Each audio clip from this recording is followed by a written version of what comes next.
เกียวค่ะว่าเธอจะยืนนี่หรอข้าวเหนียวไหมข้าวหรือกินอะไรข้าวเหนียวไปเดินตาม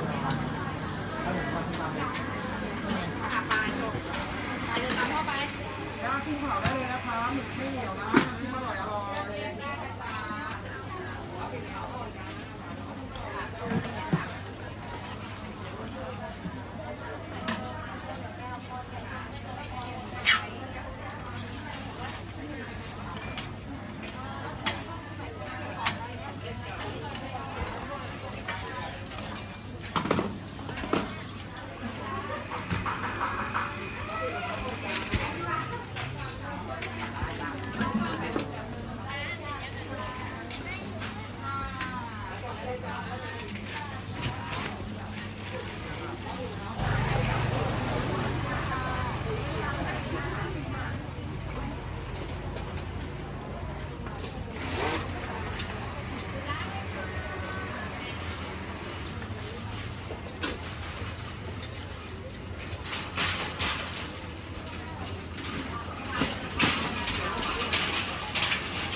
จ้ะ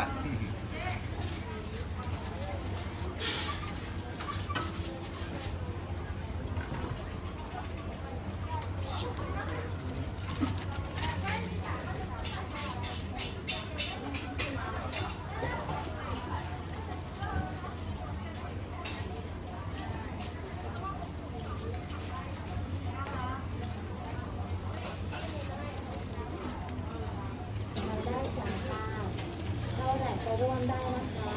ขอบคุณค่ะโชคดีร่ำรวยร่ำรวยค่ะสวัสดีค่ะ แล้วก็แฮมแล้วก็แหนม ค่ะ แค่นั้นนะคะ ค่ะพี่รอหนูแป๊บนึงนะคะเองจ๋ารอแป๊บนึงนะคะเตาอีกตัวมันไฟมันไม่ร้อนแรงค่ะนี่ไงเสร็จแล้ว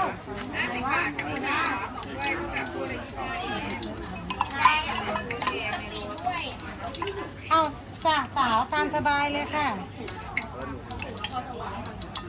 นี่นั่งรอส่งของให้แม่ก่อนได้ไหมลูกนี่คนเก่งจ๋าขอบคุณนะคะมาเน่คนเก่งจ๋ารอส่งข้าวให้แม่ก่อนได้ไหมลูก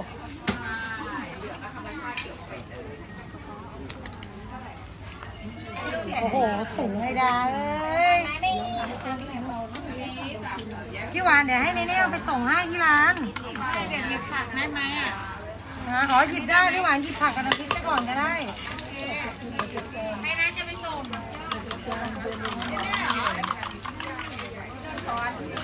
ร้อนอยู่ไหมน้ำพริกไม่พอก็มาตัดเพิ่มมาได้เลยจริงๆหนูไม่อยากเป็นกระปุกหลักมากแล้วแต่ตามสบายเลยจ้ะ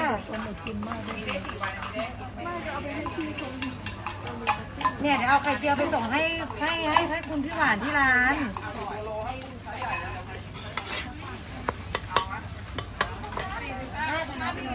จ้า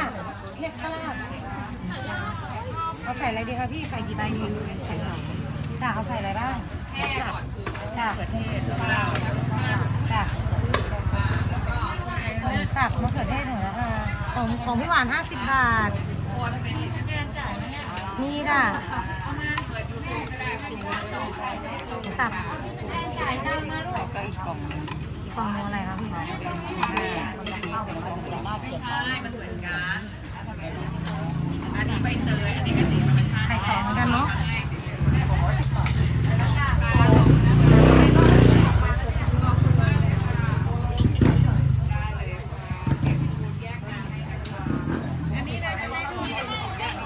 จ้าอันชื่อที่พ่อวันนะข้าวนิดเดียวนะพี่หวาน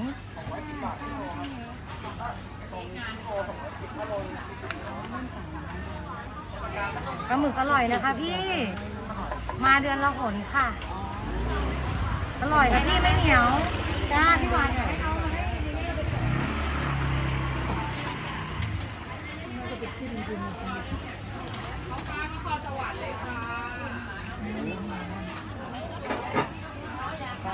แม่ก็ไม่รู้สิมันปวดลูก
ต่างกันโยเกิร์ตสมูทตี้ปีโป้ไหนเอาดิเอาอะไร